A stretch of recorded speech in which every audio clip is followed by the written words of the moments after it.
गढ़ के महाराज खड़ग सिंह बड़े ही अत्याचारी थे। प्रजा महाराज से बड़ी परेशान थी।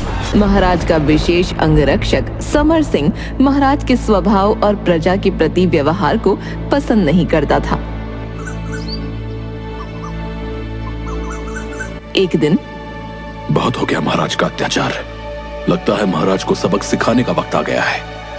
मैं कुछ दिनों तक दरबार में नहीं जाऊंगा। मंत्री, समर सिंह कहाँ है? महाराज, अपने घर में पैर फैलाए सो रहा है। वो कई दिनों से दरबार में भी नहीं आया महाराज। वो हमारा फायदा उठा रहा है।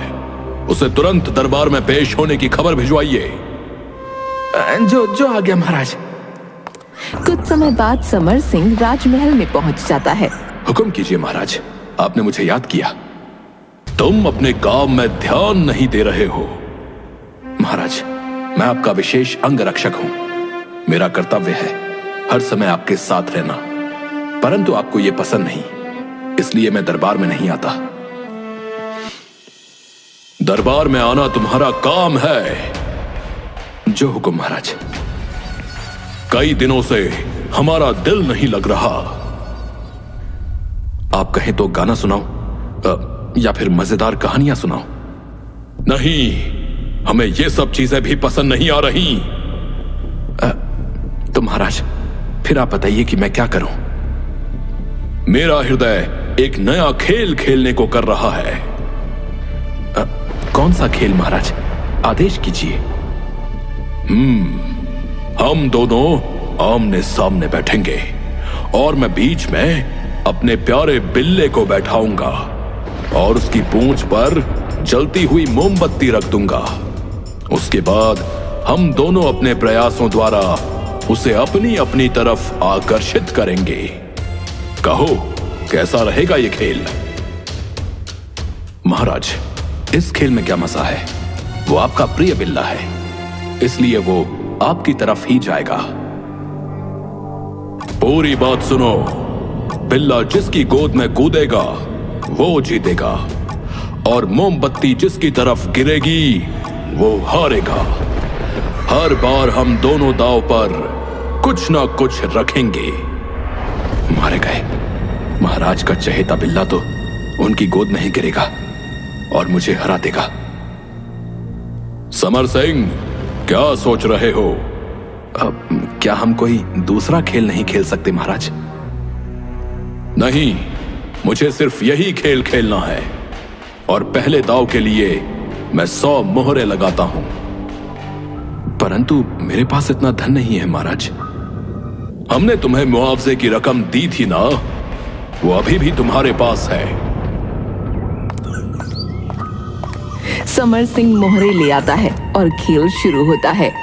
एक तरफ महाराज और दूसरी तरफ समर सिंह और बीच में महाराज का बिल्ला। उसकी पूंछ पर जलती हुई मोमबत्ती रख दी जाती है। आजा, आजा मेरे प्यारे बिल्ले, आजा। आजा बिल्ले, आजा। मैं तुझे बढ़िया दूध पिलाऊंगा, तुम मेरे पास आजा। जल्द ही महाराज का चहेता बिल्ला उनकी गोद में होता है और मोमबत्ती समर सिंह की तरफ। वही हुआ जिसका मुझे डर था। मेरे प्यारे बिल्ले, तुमने मुझे सोने की मोहर जिता दी। इस तरह कई बार खेल चलता रहा और हर बार महाराज जीत जाते और समर सिंह हार जाता। समर सिंह का सारा धन महाराज के पास पहुंच चुका था। महाराज, अब तो मेरे पास फूटी कौड़ी भी नहीं बची। अब इस खेल को खत्म कर दीजिए।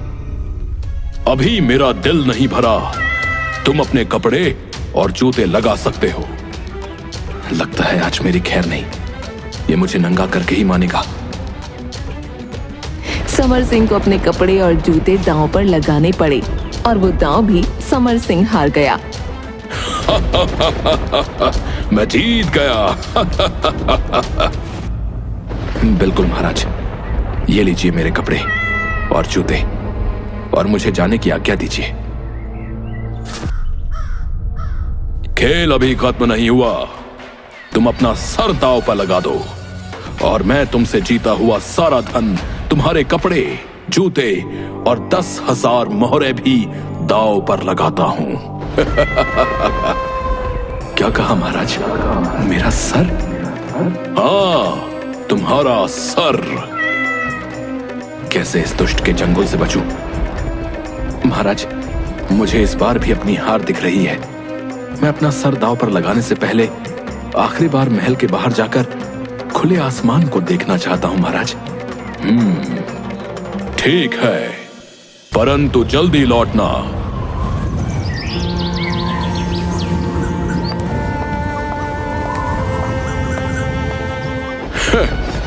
कर लिए दर्शन? हाँ महाराज, अब समय नष्ट नहीं करके खेल को आरंभ करना चाहिए। दोबारा खेल आरंभ होता है। राजा ने बिल्ले की पूंछ पर मोमबत्ती जला दी और बिल्ले को बुलाना शुरू किया। आजा मेरे प्यारे बिल्ले, मेरे पास आजा। ले आजा, मेरे पास तेरे लिए उपहार है, आजा। पलक झपकते ही बिल्ली ने खेल की सारी बाजी पलट दी और वो उछलकर समर सिंह की गोद में जा बैठा। इस बार मेरी जीत हुई। महाराज, दांव पर लगा सब कुछ मेरा हुआ। ठीक है, ले लो ये सब। इस बार इस पूरे धन और तुम्हारे सर के बदले 40,000 मोहरें दांव पर लगाता हूं। जैसी आपकी इच्छा महाराज। महाराज फिर से हार जाते हैं और समर सिंह खुश होता है। समझ में नहीं आ रहा कि मेरा चहेता बिल्ला अब बार बार तुम्हारी गोद में क्यों कूद रहा है। लगता है तुमने बिल्ले पर कोई जादू कर दिया है। महाराज कई और दांव हार जाते हैं। मैं आगे इस खेल को नहीं खेलूंगा। महाराज, मैंने कोई जादू नहीं किया, बल्कि अपनी सूझबूझ से आपको हराया है। तुम सच बताते हो या मैं तुम्हें जेल में डलवा दूं? समर सिंह खुद को बचाने के लिए। महाराज, जब मैं महल से बाहर गया तब मैंने एक ऐसा जीव पकड़ा जो बिल्ली को सबसे प्रिय है। क्या? समर सिंह अपनी मुट्ठी खोलता है। चूहा, तुम बेईमान हो। तुमने हमें मूर्ख बनाकर खेल जीता है। सैनिकों, इस धोखेबाज को जेल में डाल दो। कल जनता के सामने इसे फांसी दी जाएगी। कुछ ही क्षणों में समर सिंह जेल में था। सच्चाई बताकर मैं बेवकूफ बना। मुझे राजा पर विश्वास नहीं करना चाहिए था। अब मुझे यहां से निकलने का रास्ता ढूंढना होगा। वो विचार करने लगा और कुछ देर बाद तरकीब मिल गई। कुछ देर बाद जब पहरेदार दिखे तो वो उनकी तरफ पीठ करके बैठ गया और जोर जोर से खुद से बातें करने लगा।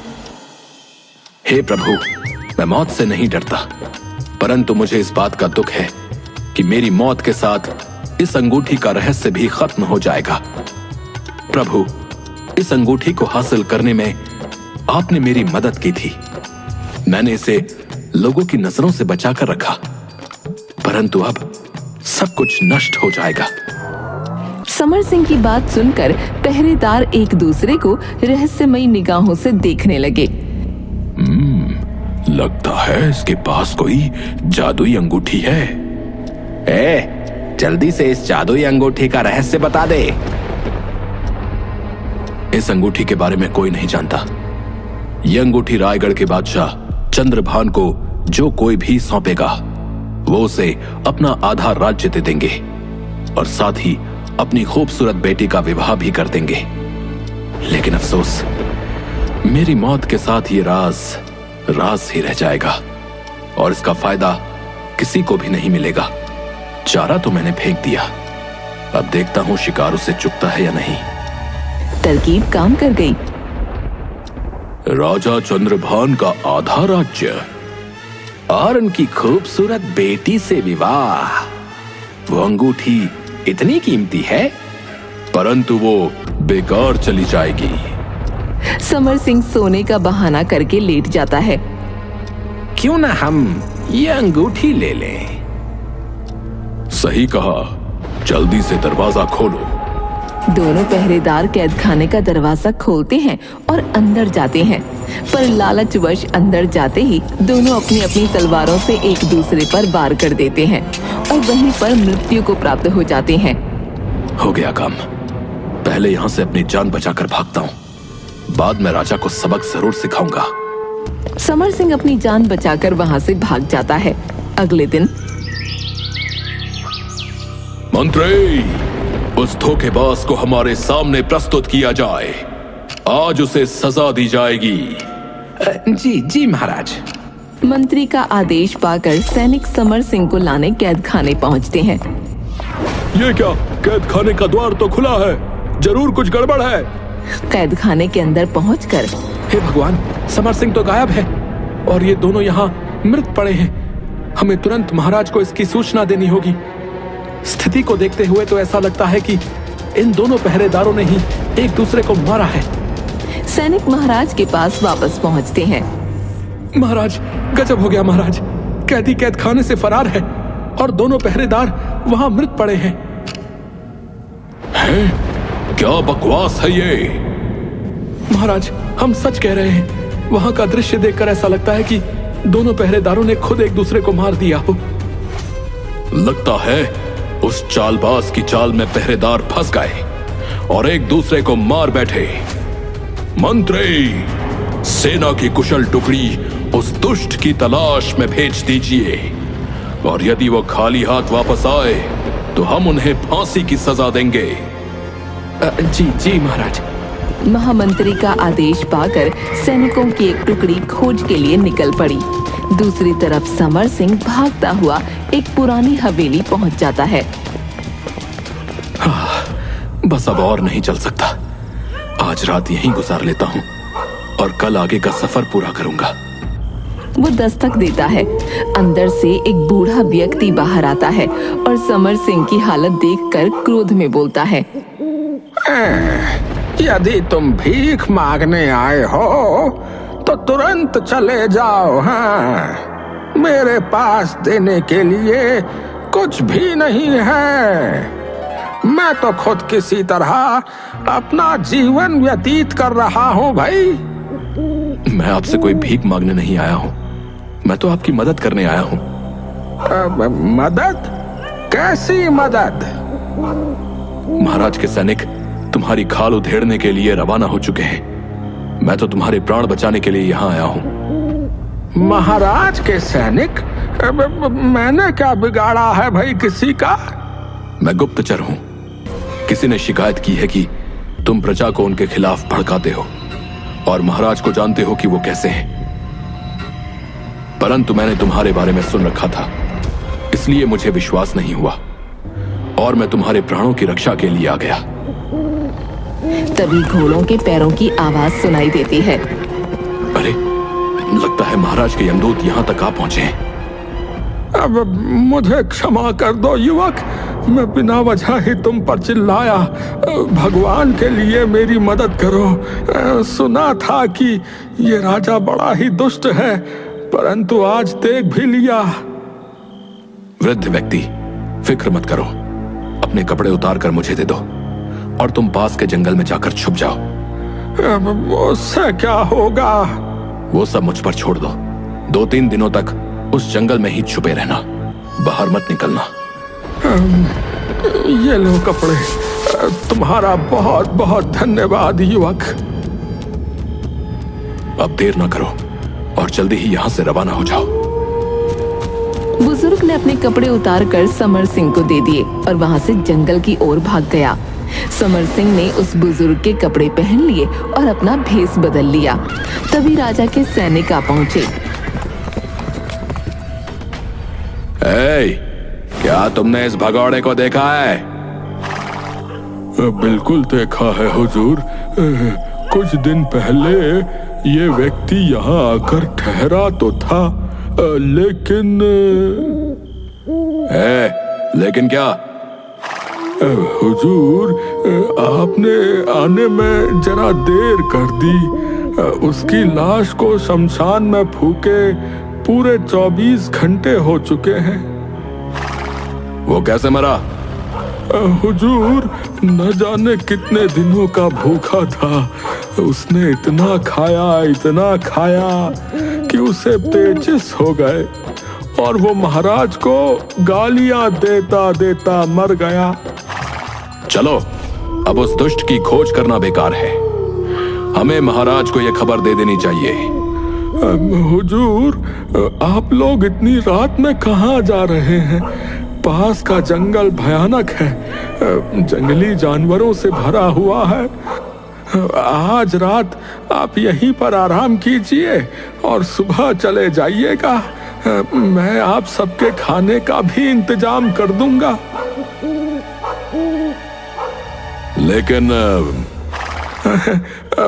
हुजूर, आप चिंता ना करें, मैं आपसे अधिक पैसे नहीं लूंगा। प्रति सिपाही 1 चांदी का सिक्का लूंगा, बस। ठीक है, आज रात हम यहीं विश्राम करते हैं। ये लो, 50 सिपाहियों के 50 चांदी के सिक्के। और हाँ, हम सबके खाने पीने और सोने की व्यवस्था कर दो।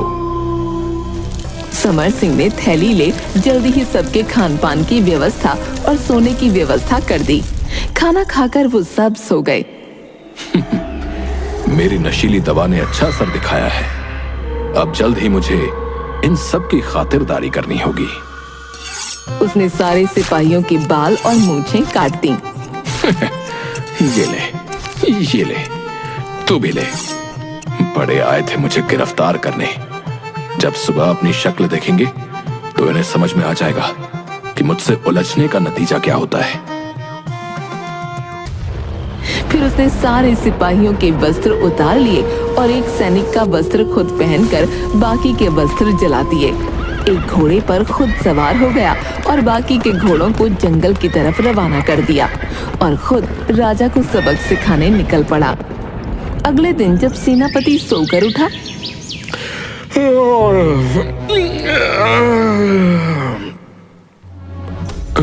अरे, ये सब क्या है?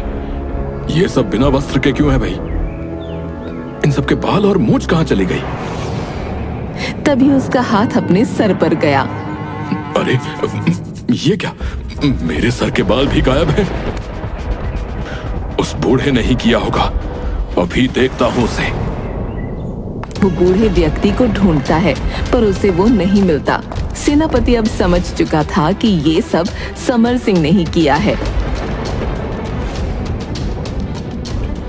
अरे, उठो, उठ। देखो, धोखेबाज समर सिंह ने हमारी क्या दुर्गति कर दी है। अरे, हमारे कपड़े किसने उतारे हुजूर? मेरे बाल भी गायब है मालिक। समर सिंह का किया धरा है ये सब। कल रात बूढ़े के रूप में वही था। अब मैं उसे नहीं छोड़ूंगा। उसकी बोटी बोटी कर दूंगा। चलो, उसका पीछा करो। हुजूर, हम इस अवस्था में बाहर कैसे जाएंगे? उधम सिंह, तुम जाओ और सबके लिए वस्त्र का प्रबंध करो। लेकिन हुजूर, मैं इस अवस्था में बाहर कैसे जाऊं? मुझे नहीं पता। कहीं से भी वस्त्र का प्रबंध करो। शाम तक उधम सिंह सबके लिए वस्त्र का प्रबंध कर लौटता है। वो सब किसी तरह छोटे बड़े कपड़े पहनकर वहां से निकलते हैं। जंगल में छुपा बूढ़ा खुद से बोलता है, अरे, उस युवक ने इन सैनिकों की ये हालत कर दी। मैं वापस जाकर जो कुछ भी मेरे पास है सब कुछ उसे दे दूंगा। बूढ़ा वापस जाता है और देखता है कि समर सिंह वहां नहीं है।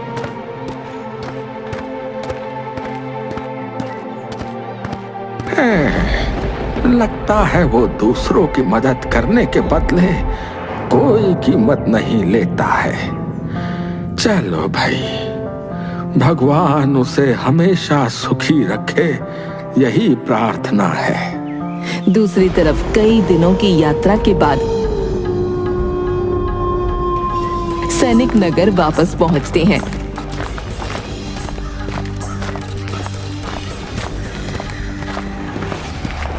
देखते हैं कि नगर में खुशियां मनाई जा रही हैं। अरे, नगर में इतनी खुशियां मनाई जा रही हैं, क्या खास बात हो सकती है? तभी एक व्यक्ति को रोकता है। क्यों भाई, ये खुशियां क्यों मनाई जा रही हैं? क्या कोई खास अवसर है? लगता है तुम किसी जंगल से आ रहे हो, वरना तो यहाँ का बच्चा बच्चा जानता है कि हमारे दुष्ट राजा के मरने की खुशी में पिछले 4 दिनों से त्योहार मनाया जा रहा है भाई। अब क्या कहा? महाराज का स्वर्गवास हो गया? हाँ, उस दुष्ट राजा का नरकवास हो गया।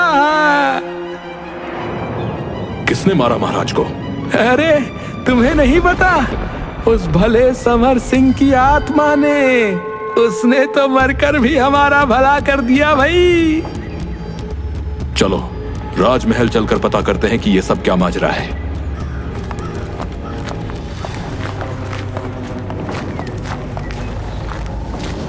खड़क सिंह, तुम जिंदा हो?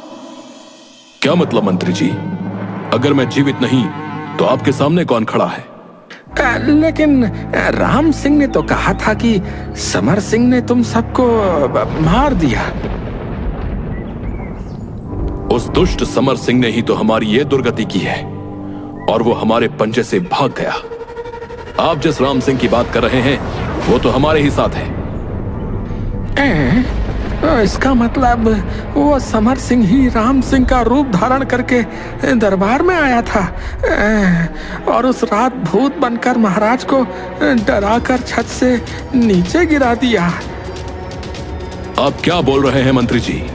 कृपया कर हमें भी तो बताइए कि उस दुष्ट ने यहाँ आकर क्या किया, और महाराज की मृत्यु कैसे हुई? आज से 6 दिन पहले समर सिंह राम सिंह के रूप में दरबार में आया और उसने कहा, महाराज की जय हो। तुम कौन हो सैनिक, और दरबार में क्यों आए हो? क्या तुम्हें पता नहीं कि बिना आज्ञा दरबार में आना मना है? क्षमा चाहता हूं महाराज, लेकिन मैं बिना वजह दरबार में नहीं आया हूं। मेरा नाम राम सिंह है और मैं सैनिकों की उस टुकड़ी में शामिल था महाराज, जिसे आपने सेनापति जी के साथ समर सिंह को पकड़ने के लिए भेजा था।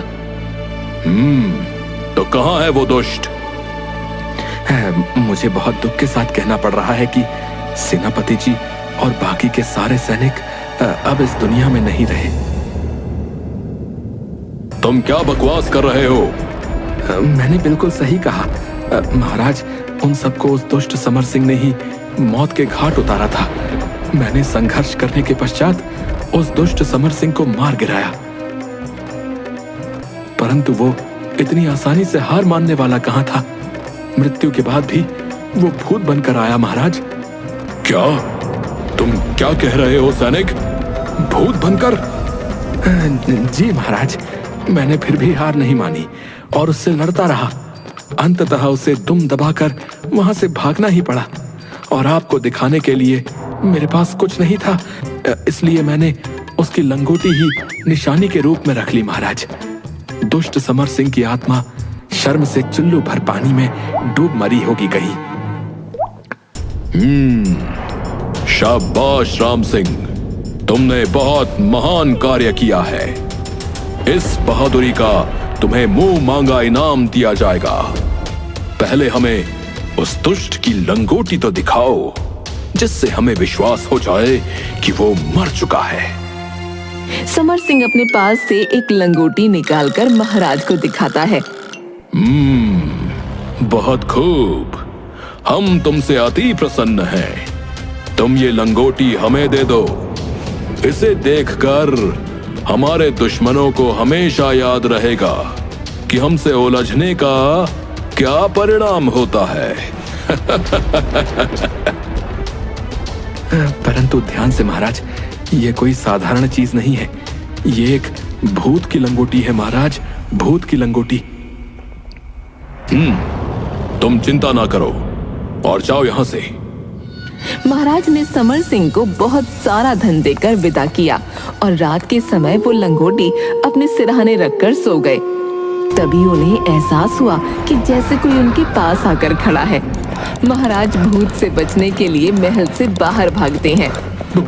बचाओ, बचाओ, कोई समर सिंह के भूत से मुझे बचाओ। अरे बाप रे, समर सिंह का भूत ये कहां से आ गया? जो भी तुम्हें बचाने की कोशिश करेगा वो भी मेरे हाथों मरकर भूत बन जाएगा। मैं तुम्हें जीवित नहीं छोड़ूंगा। भूत की बात सुनकर सैनिक महाराज को बचाने की जगह खुद की जान बचाकर वहां से भाग जाते हैं और महाराज भूत से बचने के लिए भागते हुए महल की खिड़की से नीचे गिर जाते हैं।